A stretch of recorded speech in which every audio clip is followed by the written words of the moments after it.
Hi everyone, it's Dr. Sonia Jensen from Divine Elements. I just wanted to do a little follow-up video on intermittent fasting after Dr. Nick did his yesterday and just kind of give you my perspective as a woman, because it can be a really different experience for women than men when it comes to fasting, and mostly because of our hormones.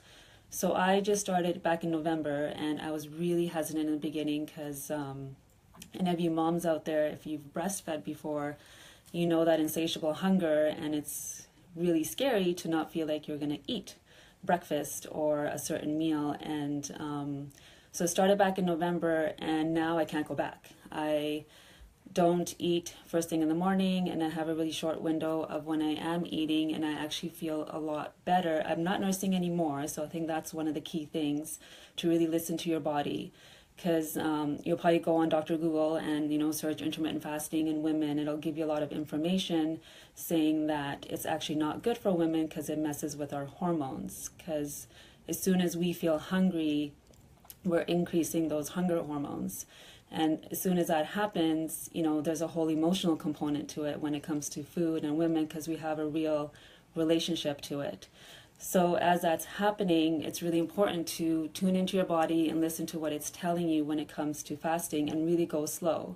So one of the things that I tell my female patients is you don't have to do it every day. Start off with 1 to 2 or 3 days a week and see how you do. Because for me, what's happened is I have way more focus.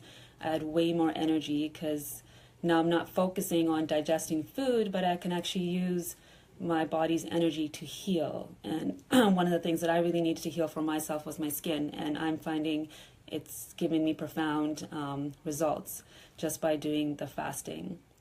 And also, you really want to talk to your naturopathic physician when you're starting out too, because if it's something that you haven't started before. And like I said, for women it's a really emotional thing, and we have a lot of ups and downs throughout the month when we're cycling. So if you feel, like the week before your cycle or the week of, you're feeling a bit more hungry, listen to that.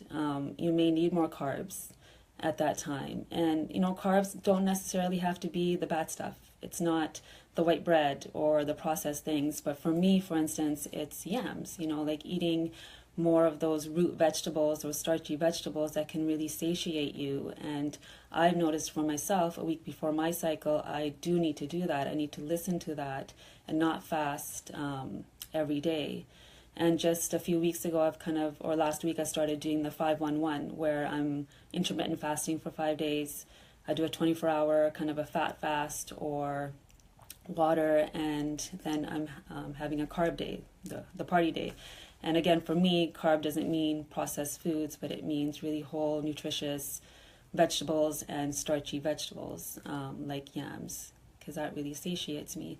So, it can be scary because it's a whole other relationship with food, and we're emotional beings when it comes to food, because we've been taught to eat a certain way, and there's cultural beliefs around it. There's our own relationship to it. So it can be a real change in mindset. So it's really important that you're guided through it and you ask for help, because you can do it. And yeah, we're really excited to share more information. And please give us your input. And if there's videos that you want us to do, if there's certain things that you're curious about, kind of write them down in the comments below. And we are happy to share our knowledge and information and all that we've learned with you guys. Okay, see you guys.